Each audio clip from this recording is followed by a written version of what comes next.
Chapter 8, Section 3, Absolute Value Equations and Inequalities.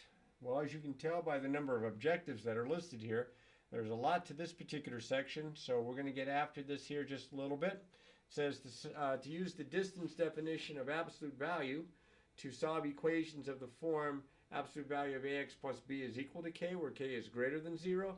Also to solve inequalities of the form absolute value of ax plus b is less than k, or the absolute value of ax plus b is greater than k, for k being a positive number. And then to solve absolute value equations that involve rewriting equations of the form absolute value of ax plus b equals the absolute value of cx plus d, and then also consider special cases of absolute value equations and inequalities. That's a whole bunch. That sounds like a chapter in a textbook rather than a single section. So what we're going to do is we're going to start with what absolute value means, and then we're going to start applying it to equations and inequalities, and we'll see how we go from there. All right, so first things first, absolute value. I used to tell students absolute value is like a distance. Not in physics, but like a distance, where it's always positive, whether you're south, north, east, or west. If you're 5 miles from your destination, it's equal to 5. Absolute value, think of it as distance on a number line. How far a number is from 0, the distance x is from 0 on the number line. So if I say absolute value of x, and of course remember the bars there that indicate the absolute value, it's the distance that this number is from 0 on the number line. Doesn't matter if it's from the left of 0 on the number line or from the right of 0 on the number line. So like the absolute value of 5 is 5, because 5 is 5 units away from 0 on the number line. The absolute value of negative 5 is 5, because again, it's 5 units away from 0 on the number line. So if I say the absolute value of x is equal to what number 5 here, the absolute value of x is equal to 5, this means that x is either 5 or x is equal to the opposite of 5, negative 5. Now we can use that and kind of go a step further on this by talking about what does it mean when I say the absolute value of x is less than 5. Well, the absolute value of x equals 5 means it's 5 units away. The absolute value of x is less than 5 means the distance between x and the number 0, the origin, is less than 5. So it would be inside of the 5 and the negative 5. It would be all these numbers in between. So we would write that as negative 5 is less than x is less than 5, or in interval notation. And it looks like an ordered pair, but it's interval notation. All the numbers from negative 5 to 5 non-inclusive. So in between for the less than. Now here, if we consider this, that the absolute value of x is greater than 5, that means the distance between x and 0 is a number bigger than 5. So it's to the right of 5 or to the left of negative 5, more than 5 units away from 0. So here, this would be x is less than negative 5. This would be x is greater than positive 5. We would write that in interval notation, all the numbers from negative infinity to negative 5, union from 5 to infinity. Notice parentheses, non-inclusive, because there's no equal to here. Now, if we can remember these three things, the rest of this doesn't seem like it wouldn't be that bad. I think you'll understand the concepts and be able to solve the problems reasonably well. But we have to kind of base it on this. Now, if you say, well, you went too fast, I didn't get that, then I would rewind, go back to here, and go through it again to make sure you understand it has to do with how far the number is from 0 on the number line. If it's equal to, then it has to be that exact distance. If it's less than, then it's in between those distances, in between those two numbers. And greater than would be more than those two numbers, either to the right or to the left on the number line. All right. Let k be a positive real number and p and q be real numbers. Now, I'm only showing you this because it's in the textbook, and I didn't want you to get all weirded out if you look through the textbook. I know some of you do read through the textbook, but I'm going to kind of follow their notation here to show you, first off, what it is for an equation and then what it is for an inequality. If I say the absolute value of ax plus b is equal to a, that means that this is a distance from x of ax plus b, or the absolute value of ax plus b. It's a positive amount. So what I'm going to do is I'm going to set this equal to k, and then I'm going to set the opposite of this equal to k, or let's play it better yet. We'll set this equal to the opposite of k. That would be easier. So this is either equal to k, if k is positive, or it's equal to its opposite. So ax plus b, the stuff inside the absolute value bars, is either equal to k or it's equal to its opposite. Because remember, the absolute value of 5 is 5, the absolute value of negative 5 is 5, so it can be either value.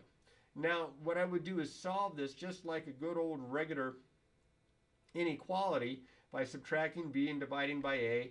And as you can see here, I get a k minus b over a, which the book calls p. And then over here, if I subtract b from the opposite of k and then divide by a, I get x is equal to the opposite of k minus b all over a. And they call this q. So you get these two numbers here, p and q. And the set, it's a set of two numbers. It's nothing you can write in interval notation. Use set notation. But if it's greater than k, then we want the numbers bigger than q or smaller than p. And we would write that in this form. Because we were talking about this just a little bit ago. In fact, it was right here. With the greater than, we want the values either to the right of this point here, this key value, or to the left of this key value. Well, that's what happens. Here are my two key values, p and q. I want the numbers to the right or the numbers to the left. And that's what this indicates. This would be all the numbers to the left. This would be all the numbers to the right. If it is less than k, then I want all the stuff in between, just like we looked at back here. When it was less than, it was in between the two values here, in this case negative 5 and 5. Well, here it's in between the two values of p and q. Now you say, no, it's too abstract. I'm not buying that at all. I need to see an example. Well, an example you will see. In fact, you'll see a few examples. So let's move this to the side. And let's look at an example of an absolute value equation. All right, now I like the way this problem is set up here because the absolute value is all by itself on one side, constant on the other. Those are the best kind of absolute value equations because they're the simplest. They require the least amount of work here.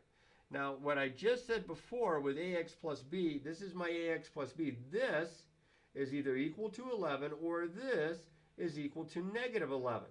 So what we have to keep in mind here that we're going to probably end up with two answers. We're going to get 3x minus 4 is equal to 11, or we're going to get 3x minus 4 is equal to negative 11. Because there's only two numbers whose absolute value is 11. 11 and negative 11. The absolute value of 11 is the absolute value of 11 is 11, and the absolute value of negative 11 is 11. So this stuff inside here, it either has to be 11 or it has to be equal to negative 11. So now I solve. I'm going to add 4 to both sides. I get 3x is equal to 15. I'm going to divide by 3.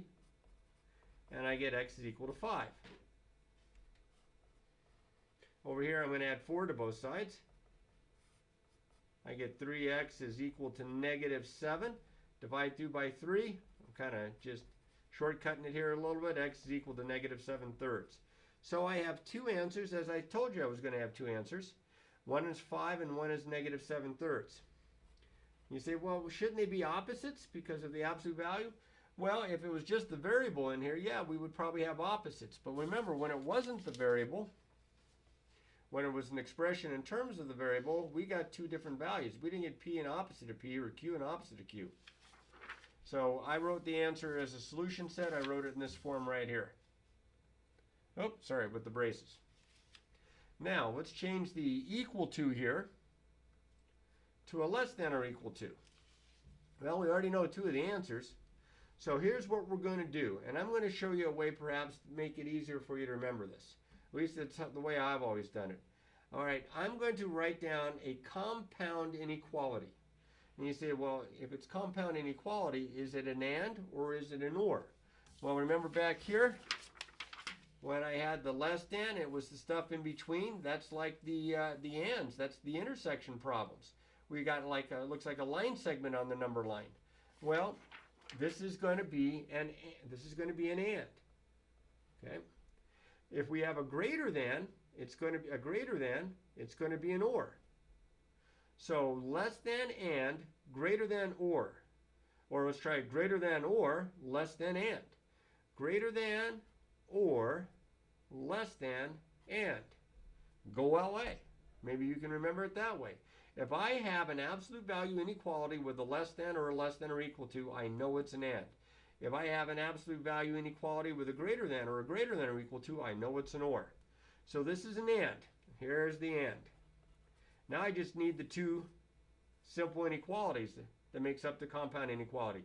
Well, the first simple inequality, as long as the absolute value is by itself on one side here, it's as if you just drop the absolute value bars and write down what's left. 3x minus 4 is less than or equal to 11. To get the other side, and this works for an and or an or, but to get the other side, you leave the left side the same, so 3x minus 4. You reverse the order, and you take the opposite. Okay? We were talking about that before with the greater than. No, which one are we doing? With the less than's here. Okay?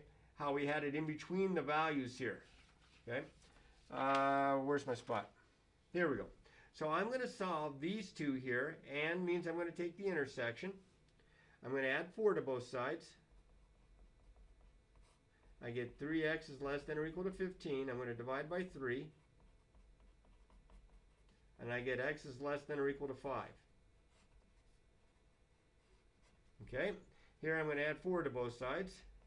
Seems like we've done this before.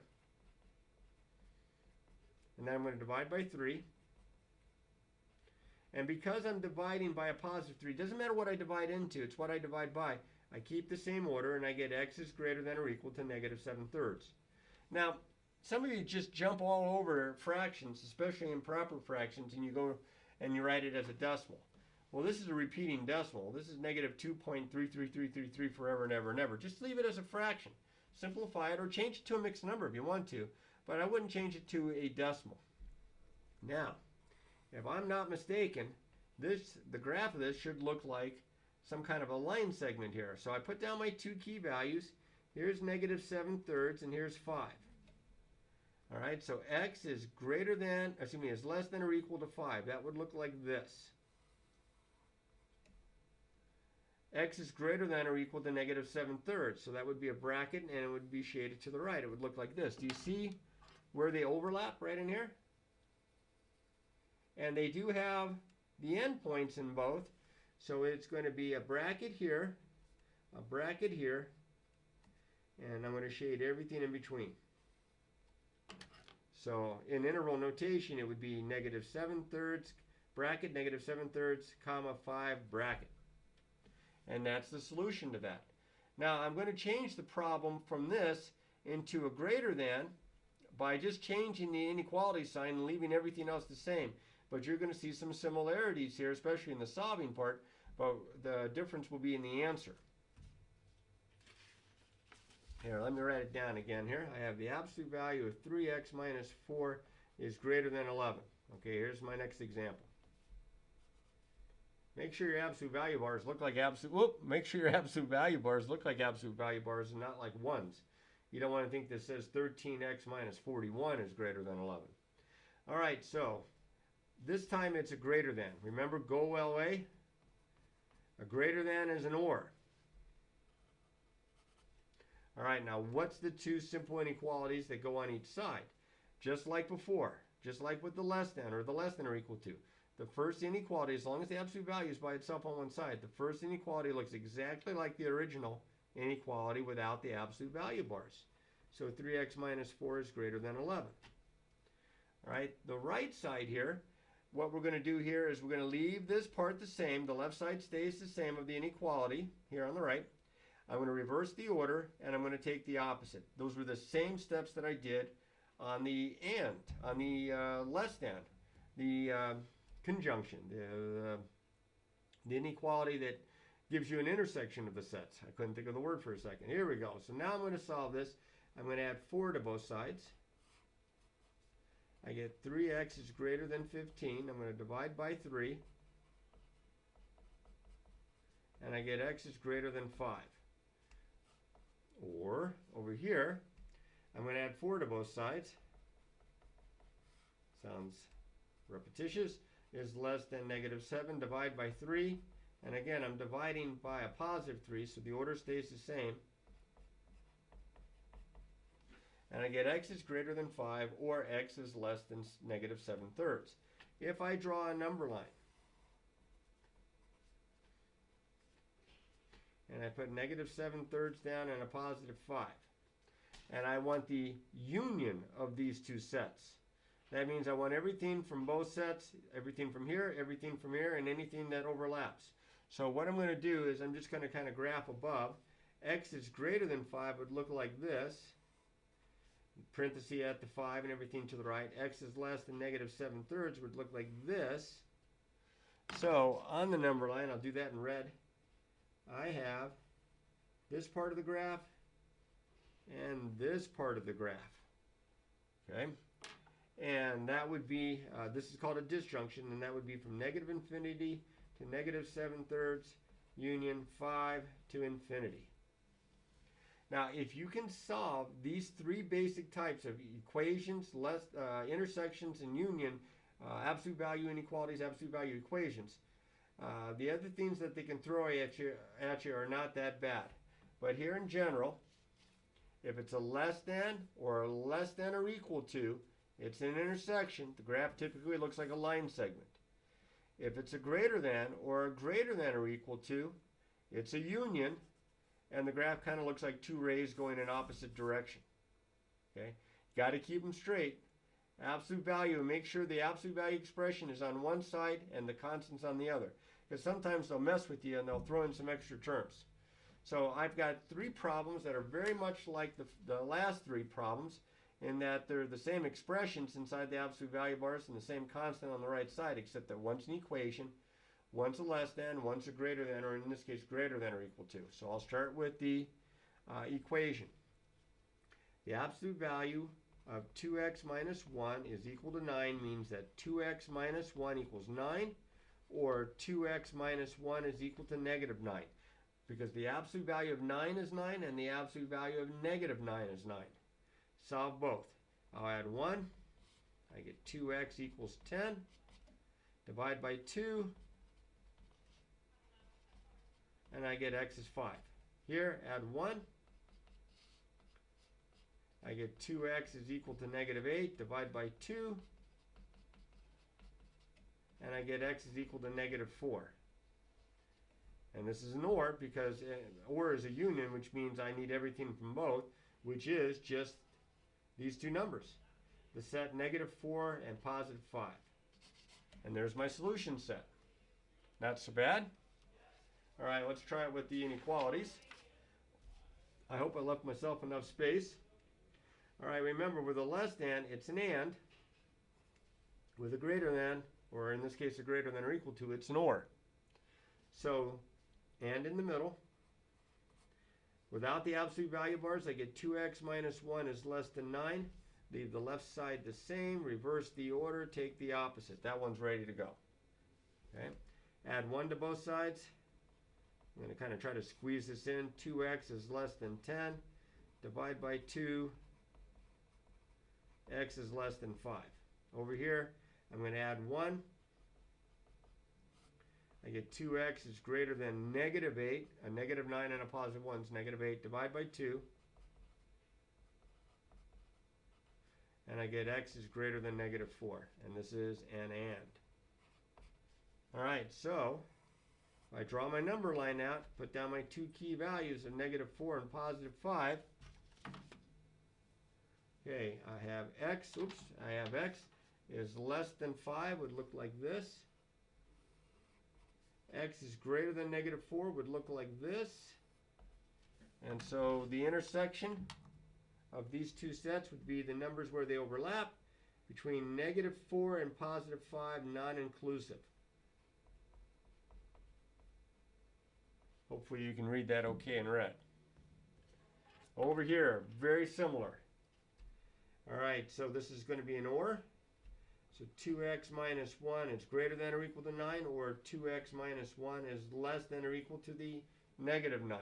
Left side stays the same. Reverse the order. Take the opposite. Okay. Add 1. 2x is greater than or equal to 10. Divide by 2. Dividing by a positive, same order. I get x is greater than or equal to 5. Or over here, add 1. I get 2x is less than or equal to negative 8. Divide by 2. I get x is less than or equal to -4. Here's my number line. Here's -4. Here's +5. All right. Now, 99% of the time when you're doing these, unless it's a special case, you don't have to really put the sketch above like I did here because you want everything in both. X is greater than or equal to -5 would look like this, everything to the right. X is less than or equal to -4 would look like this, everything to the left. Or -infinity to -4, bracket, union, bracket, 5 to infinity. And there's my answer in interval notation. All right, now, if you have to, you might need to rewrite the problem first to isolate the absolute value, as this next example is going to show you. See, I can't break this apart into two equations. It isn't equal to here, unless I have the absolute value expression by itself. So I have to get rid of the +4. So I subtract 4 from both sides. I get the absolute value of 3x plus 2 is equal to 11. Now I'm ready to go. So this is equal to 11, or this is equal to its opposite. So 3x plus 2 is equal to 11, or 3x plus 2 is equal to -11. Now it's not so bad. Subtract 2 equations that you solve, and you just take the answers from both sets, or from both equations.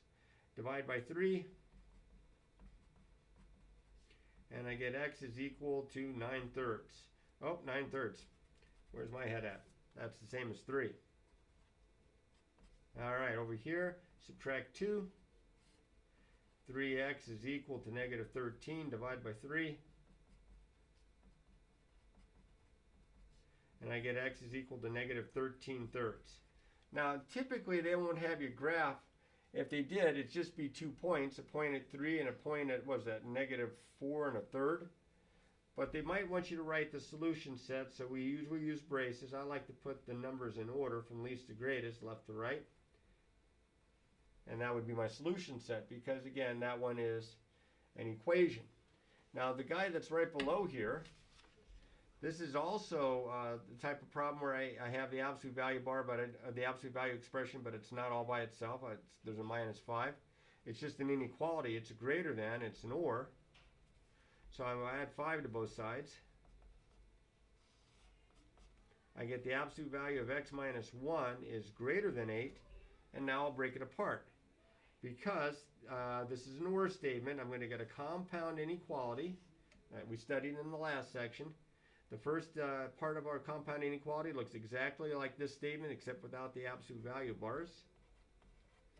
And the other one, the left side stays the same. I reverse the order. Oops, I reversed the order. Greater than becomes less than.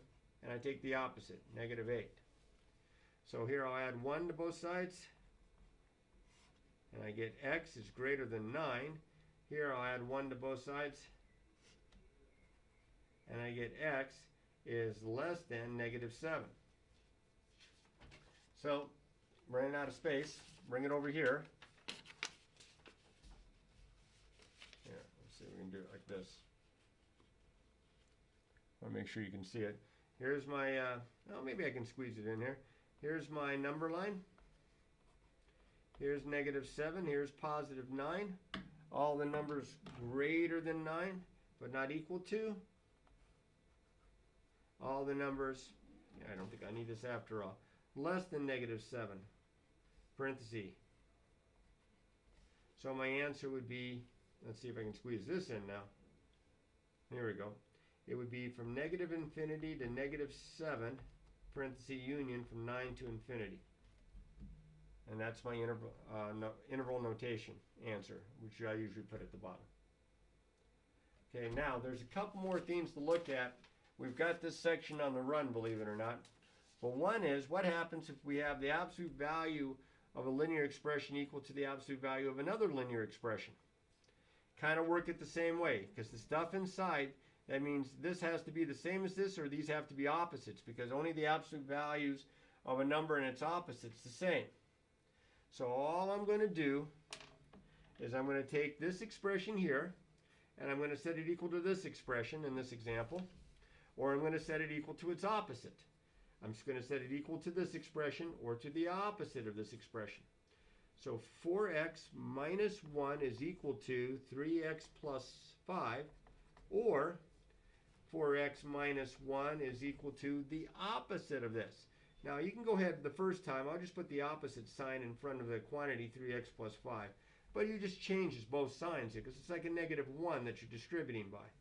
So here I'll subtract 3x from both sides. I get x minus 1 is equal to 5. And here I add 1 to both sides. And I get x is equal to 6. Well, that appears to be one of the answers. Let's see what the other one is. I have 4x minus 1 is equal to the negative 3x minus 5. I'm going to add 3x to both sides. I get 7x minus 1 is equal to negative 5. I'll add 1. I get 7x is equal to negative 4. I'll divide by 7. And I get x is equal to negative 4, 7. So there's my other answer. The set negative 4 sevenths, comma 6. When you have this type of a setup with the problem, I mean, here's the more generic looking form of it. You set these two things equal, and you set this equal to the opposite of the other. Set the two things equal, set this equal to the opposite of the other. Solve those equations. Right now, almost done. There's a couple more things I want you to be aware of when you're solving absolute value equations and absolute value inequalities, and there's some special cases. The special cases are as follows. Let me move this up. Bring this over here. What happens if the absolute value of an expression is equal to a negative? Can't happen. Absolute value is always non-negative. Can't be equal to negative 2, so you write empty set. As soon as you see that, you have to make sure the absolute value is all by itself. But if it's set equal to a negative, it's no good. Now, if it's set equal to 0, well, that could happen because you could take the absolute value of something and get 0. The absolute value of 0 is 0. So that would mean that 1/2 x minus 3 would have to be equal to 0. So that means that 1/2 x minus 3 plus 3 is equal to 0 plus 3. That means 1/2 x is equal to 3. And if I multiply both sides by 2, that means x is equal to 6. So you would get a single answer. So you have to be careful. If the absolute value of the expression is set equal to a negative, no solution. If the absolute value of an expression is equal to 0, set that expression equal to 0 and you should get one answer. Now those are the two special cases that can happen with absolute value equations. With absolute value inequalities, I think there are 3 special cases that you'd have to consider. What happens if the absolute value of x plus 3 is less than a negative? Well, that can't happen. The absolute value can't be smaller than a negative because that means it would be negative. We know absolute value cannot be negative. So if they get something like this, no solution, empty set. All right, what happens if it's set greater than to a negative? Well, if it's set greater to a negative, that means it's going to work every time because no matter what you plug in, when you take the absolute value of it, it's going to be non-negative, and non-negative is greater than negative 1. So that's an identity. It's going to be true for all real numbers from negative infinity to infinity. These don't happen very often, but they're going to happen in the assignment, so you got to kind of be looking for them. They're going to happen every once in a while. And then the other thing to consider is if it's less than or equal to 0. Like here, I have the absolute value of x minus 3 is less than or equal to 0. Well, the absolute value can't be less than 0, can't be negative, but the x minus 3 could equal 0. Because 0, absolute value of 0 is less than or equal to 0. So if I add 3 to both sides, look at this, I get a single answer. The set 3. So be on the lookout for these special cases involving absolute value equations and absolute value inequalities. But mostly make sure that you practice, practice, practice.